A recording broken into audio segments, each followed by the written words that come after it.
Hi there, it's Siobhan, the galloping housewife. I'm on my way into town. It's a Sunday afternoon, and well, I'm not on my way into town. I'm on my way into the big city of commute to go for a jog. I've got the dog with me, and then I am heading out to the horses. Pat Mitch on the nose. Hopefully, I'm gonna hope that we will get away with not doing his eye wound dressing. For those of you that don't know, Mitch had an eye, that's my young horse, my superstar young horse, had an eye removed last week or this week, and yeah, so he's got a pirate dressing on it at the moment, and it will need to be changed at least once. I'm hoping to get away with that, doing that tomorrow. That'll be, God, I don't know, I picked him up on Thursday, so it was done on Thursday morning, so that'll be 4 or 5 days since it was last taken down, which is ideal. You don't want to wounds heal, the better the less they are disturbed. So yeah, that's, I will take that down and have a look at it and redress it stuff tomorrow. And I'm going to ride Perfect Percy again, although I rode Perfect Percy on Friday and he was absolutely wild. Percy is my little Connemara that I bought to have a ton of fun on, and he hasn't had much work because of, well, Scotland winter, but also because Mitch has been in and out of hospital and been so unwell, and it's, yeah, having vet visits and all that type of stuff, that Percy has been kind of, ridden maybe once, twice on a good week.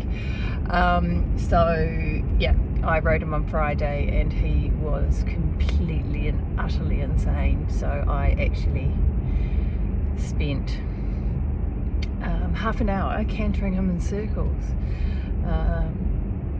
just reminding him that he doesn't get to fuck off with me at a blind gallop.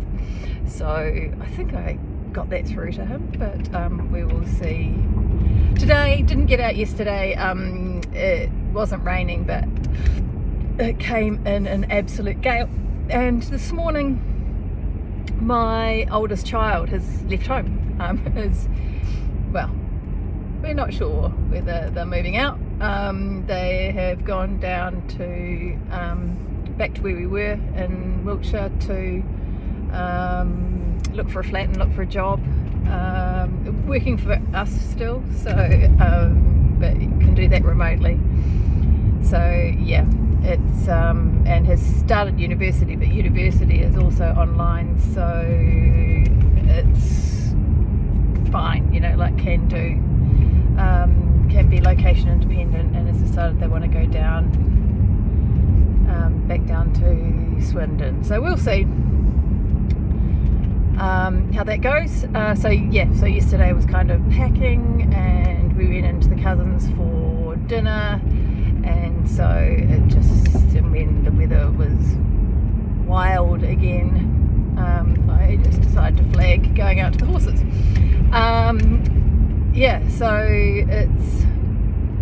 But today's nice enough. David, my husband's taken Harper, the oldest, down to Wiltshire. They didn't leave until a bit after 11, and then I've actually been cleaning, because I don't clean normally, but it's when I don't have people in the house, and it seems a little bit more worthwhile because it might actually stay clean for a couple of days. So that's mine. I've just had to get some tidying and cleaning done. So I can't move off the thing. These are just back there as we could have gone, you dickhead. People are coming along this road at like a million miles an hour. And it's a single track road. It's like, and I just kind of like, yeah, I mean, feeling really a little bit wound up today, and and I'm just really super aware that there is so much going on in the world at the moment, and it's, yeah, I mean, it's all very well people say, oh, just turn your social media off and turn the news off and all of that, and it's like, yeah, but it's no matter how how much you bury your head in the sand, there's some of this is going to get through to you, and although there's like sweet fuck all that we can do about it, it's kind of like it's kind of, well, that being out of control, in our lifetimes we have not had such a prolonged period with multiple things that have happened to us, and that we have no control over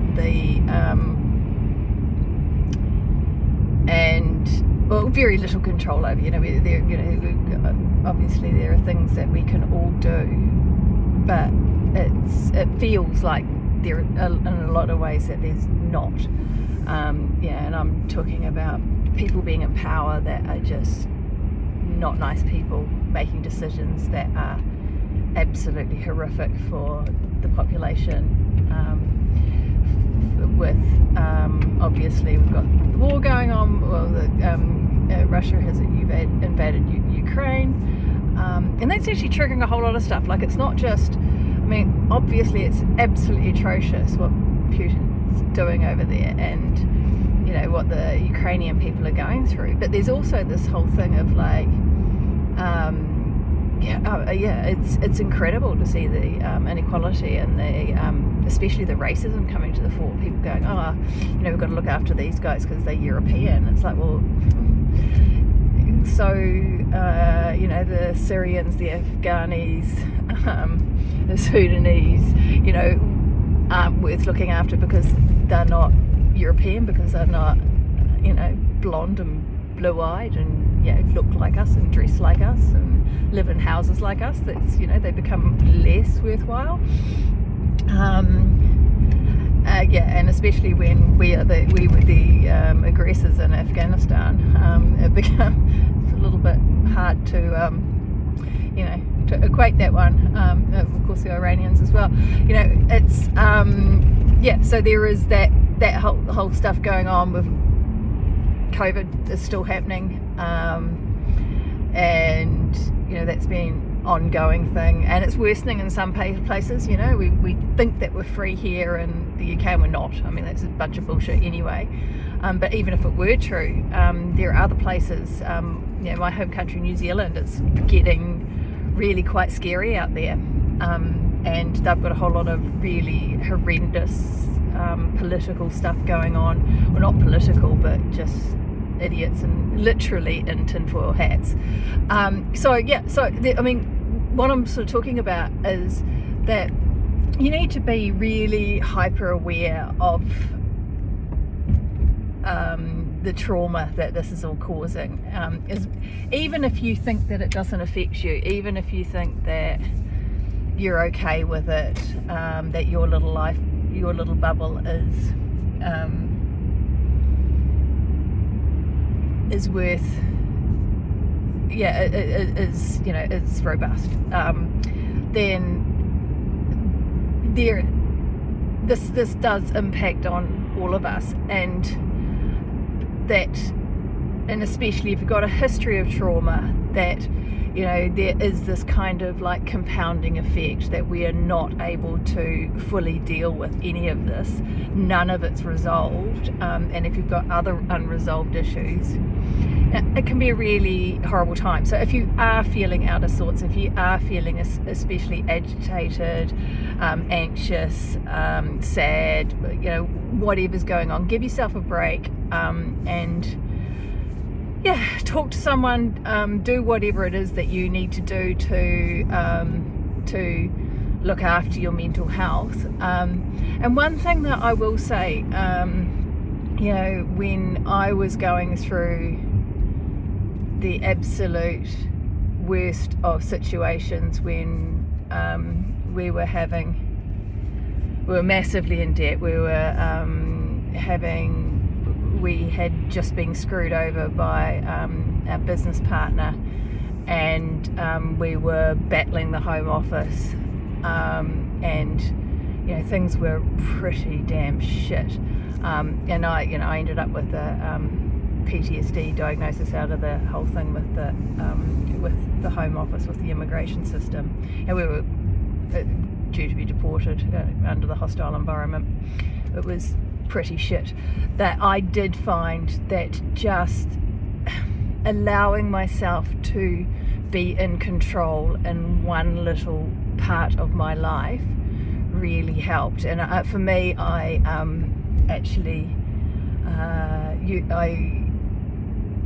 got fit, and yeah, and it was. I mean, partly I wanted to get fit and things as well, but for me it was something that I could control. I couldn't control a whole lot of stuff that was going on in my life, and that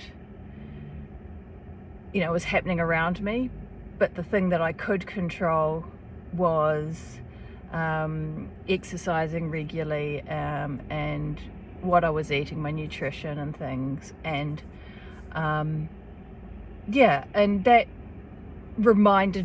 helped to remind me that not everything was happening to me, that I did have some agency, I did have some purchase. So if you can find just one little thing in your life that you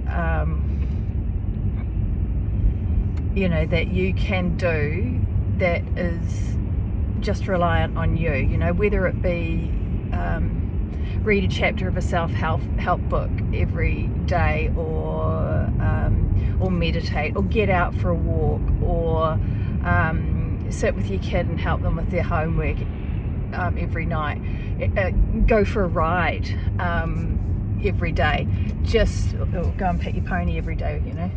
It's like, it doesn't need to be big, but if you can take that agency and just have that thing that is only reliant on you, just to remind yourself that the whole world is not outside your sphere of influence, that you do have some purchase. I found that really helpful, so maybe it will for you as well. Right, I am here in Commute, just about to park the car. We'll go for my usual wee joggy thing, and then head out to the ponies and see what's happening out there. Nothing exciting. So with David going down and taking Harper down, we have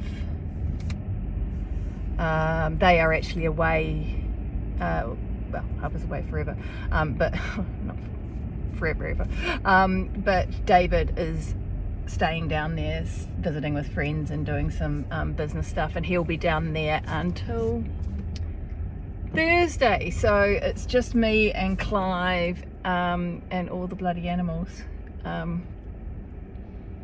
for the until then, which is great. I like it. Just gives me a little bit of space, for my head and my space, which is nice, because we work together and live together and do everything together, and it's great, but it can be a bit much. All right, take care out there, and I will speak to you tomorrow. Bye now.